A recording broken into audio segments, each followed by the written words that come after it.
રાવળ સમાજના આગેવાનો, સમાજના બંધુઓ, ગુજરાત રાવળ સમાજના પ્રમુખ ભાઈ શ્રી લાલાભાઈ, ગાંધીનગર તાલુકા પ્રમુખ ભાઈ શ્રી ભરતભાઈ વલાદ, ગાંધીનગર રાવળ સમાજના અગ્રણી દિનેશભાઈ કોલવડા, વિષ્ણુભાઈ અને એનટીબીએનટી રાવળ સમાજના ગુજરાત પ્રદેશના અગ્રણી ભાઈ શ્રી ઘનશ્યામભાઈ મહેસાણા,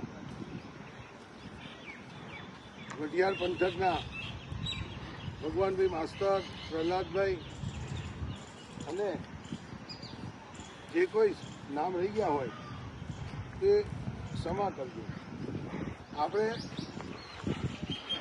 3/6/26ના દિવસે પાંચાભાઈ કોઈ અગમ્ય કારણસર ગુમ થયા છે, કોઈ એમને લઈ ગયું છે, કોઈ એમને અપહરણ કરી ગયું છે, એની કોઈ ભાર આજ દિન સુધી મળી નથી.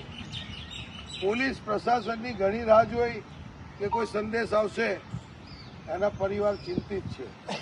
લોકોને લાગશે કે ભાઈ કંઈક સગા સંબંધીની ત્યાં ગયા હશે, કંઈક ધંધા રોજગારમાં ગયા હશે, પણ એ પણ નથી. કારણ કે સવારે વહેલી સવારે ઘરમાંથી કીધા વગર, કોઈને જાણ કર્યા વગર એ ચાલ્યા જાય કે કોઈ લઈ ગયું છે, એ પણ એક પ્રશ્ન છે. એટલે આપણે નક્કી કર્યું બધા વઢિયાર પંથકના રાવળ સમાજના આગેવાનો, સગા સંબંધીઓએ કે આપણે એક ડેલિગેશન રૂપે 5-25 લોકો ગુજરાતના પોલીસ વડાને આપણી વેદના જણાવીએ, આવેદન ગુજરાતના ગૃહમંત્રીશ્રીને આપણી વેદના જણાવીએ કે અમારા સમાજ પર હંમેશા અત્યાચાર થાય છે,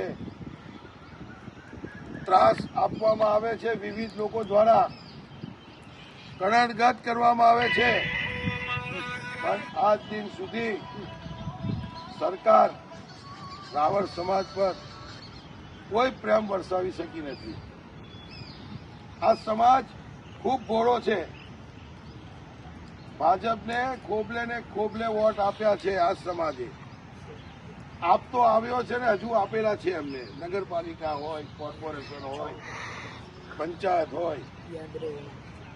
આ સરકારને રાવળ સમાજ પોતાની સરકાર ગણતો હોય છતાંય અમારી વાત નહીં સાંભળીને રાવળ સમાજને અતિ દુઃખી કરી રહ્યા છે. એટલે આજે અમને કહેવા આવીએ છીએ ગાંધીનગરમાં કે આ પાંચાભાઈ રાવળને ડભોડામાં જે કેસ દાખલ થયેલો છે, એફઆઈઆર નથી કરી, જાણવા જોગ કરી છે, એનું કંઈ નિરાકરણ લાવે, પાંચાભાઈને પૂર્ણ એમના ઘરે પરત આવે. એમની પત્ની એમના પતિની રાહ જોવે છે, એમના દીકરાઓ એના બાપની રાહ જોવે છે, એના ભાઈઓ એના ભાઈની રાહ જોવે છે. પરિવાર આજે ખૂબ ચિંતિત છે. આ ચિંતાની સામે આપણે શાંત રીતે ડીજીપીને અને ગૃહ વિભાગને, ગૃહમંત્રીશ્રીને રજૂઆત કરવાની છે કે ક્યાં સુધી રાવળ સમાજ પર આવા સિતમ જુલમ ગુજરતા રહેશે. એના માટે આવા બનાવો ના બનવા માટે એની પણ અમે વાત કરવાના છે કે કોઈ ગુજરાતમાં જે ટૂંકી નોટિસથી સમાજ પ્રત્યે જેને લાગણી છે અને ખરેખર સમાજ માટે આવા મુશ્કેલીના સમયમાં જે જાગૃતિનું કામ કરે છે એવા સુનિલભાઈ ખંભાત માટે એકવાર તાલીઓ થઈ જાય કે અમને આ બેડું ઝડપ્યું. કારણ કે આવા પીડિત પરિવાર માટે જ્યારે પણ જરૂર હોય ત્યારે કોઈ બિરલાએ એક આગળ તો આવવું પડશે. કારણ કે એ આગળ આવશે ત્યારે લોકો સહકાર આપશે. એમને આ વિચાર રજૂ કર્યો કે આપણા સમાજનો આ પીડિત પરિવાર છે અને આ પીડિત પરિવારના ન્યાય માટે આપણે સૌએ સહકાર આપવો પડશે.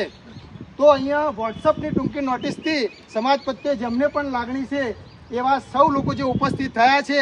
અત્યારે સમય ઓછો છે એટલે સૌ મુરબ્બી આગેવાનો તેમજ સમાજના વડીલો, ભાઈઓ તેમજ બહેનો, વધારે કંઈ કહેવું નથી, પણ સમાજને જ્યારે જરૂર પડે ત્યારે આપણે બધા જ વાળા ભૂલી જઈ અને ફક્ત રાવણસિંહે એ રીતે જો એકતા બતાવીશું તો આ પ્રશ્ન બને છે એવો આગામી સમયમાં ક્યારે પણ આવો પ્રશ્ન નહીં બને એમ. કારણ કે આપણા સમાજમાં જ્યારે પણ આવા પ્રશ્નો બને છે ત્યારે એનું સમય મર્યાદામાં ક્યારેય સમાધાન થતું નથી. એનું એકમાત્ર કારણ આપણી એકતાનો અભાવ છે. એટલે એકતા કરીશું તો સમય મર્યાદાની અંદર આપણા પ્રશ્નોનું નિરાકરણ થશે, આપણા પ્રશ્નોનું સમાધાન થશે. બરાબર. આજે પોચાભાઈનો પ્રશ્ન છે એટલે આપણે એવું નથી માનવાનું કે ફક્ત પોચાભાઈ પૂરતો સીમિત છે. આ રાવણ સમાજનો પ્રશ્ન છે. આજે પોચાભાઈનો પ્રશ્ન બન્યો છે, આવા કાલે 1000 પોચાભાઈના પ્રશ્નો બનશે. પણ તમારામાં જો એકતા હશે તો એક પણ આવા બનાવો સમાજની અંદર બનશે નહીં, અને જો બનશે તો એનો સુખદ સમાધાન આવશે. એટલે અત્યારે કોઈ પણ ભાષણબાજી કરવી નથી, કોઈ ટીકા ટિપ્પણીમાં પડવું નથી, પણ સૌએ ખભે ખભો મિલાવી અને આપણે સુનિલભાઈની સાથે જવાનું છે. અને પોચાભાઈ ને સરકારમાં આપણે વિનંતી કરીએ, પોલીસ તંત્રને વિનંતી કરીએ કે અમારો ભાઈ જે ગુમ થયો છે એને 48 કલાકમાં સરકાર એના જે પણ ચક્રો ગતિમાન કરવા હોય એ કરી અને અમારા ભાઈને એમના પરિવાર સુધી હેમખેમ પાછો પહોંચાડે, નહીં તો મોટી સંખ્યામાં ગાંધીનગરમાં રેલો આવશે ને આવશે.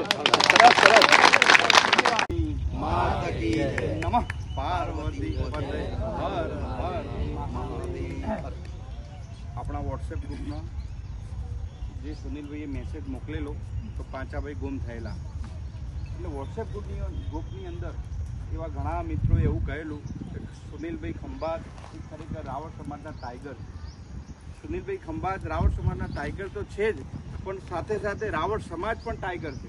આ તમારી સાથે છે. સુનિલભાઈ, તમે જે આ વિડીયો ઝડપ્યું તે બદલ તમારો ખૂબ ખૂબ આભાર. રાવળ સમાજ હર હંમેશ તમારી માટે, તમારી સાથે. જય હિન્દ, જય ભારત.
में गृह राज्य मंत्री के पास हमारा गुजरात में रावण समाज की योगीनाथ समाज के समुदाय के लिए एक हमारा जो पीड़ित परिवार है, इनका नाम है जो पांचाभाई गणेश भाई रावण योगीनाथ संप्रदाय से, इनका चाहे 3/6/26 के दिन आज तक ना इनका कोई अता पता है, किसी ने उनकी हत्या किया है, किसी ने उनका अपहरण किया है। डबोरा पुलिस स्टेशन से इनका कोई कार्यवाही नहीं हुआ रहा था। इसके लिए आज हमने डीजीपी गुजरात से, एसपी गांधीनगर से मोहर लगाई कि हमारा नवयुवान जो आज तक गुम है उसके जल्द से जल्द वापस उसके घर परिवार के साथ सौंपे जाए। और आज हमारे विधायक साथी मित्र ने के साथ आज हम गांधीनगर में गृह राज्य मंत्री श्री के वहां पर जाकर हमने मोहर लगाई कि आज 16 तारीख है, 3 तारीख का बना हुआ है, आज तक किसी ने, पुलिस ने ना तो किस प्रशासन ने कार्रवाई की थी। लेकिन आज हमने गृह राज्य मंत्री के वहां से हमको आश्वस्त किया गया है कि जल्द से जल्द आपका प्रश्न का उत्तर मिल जाएगा।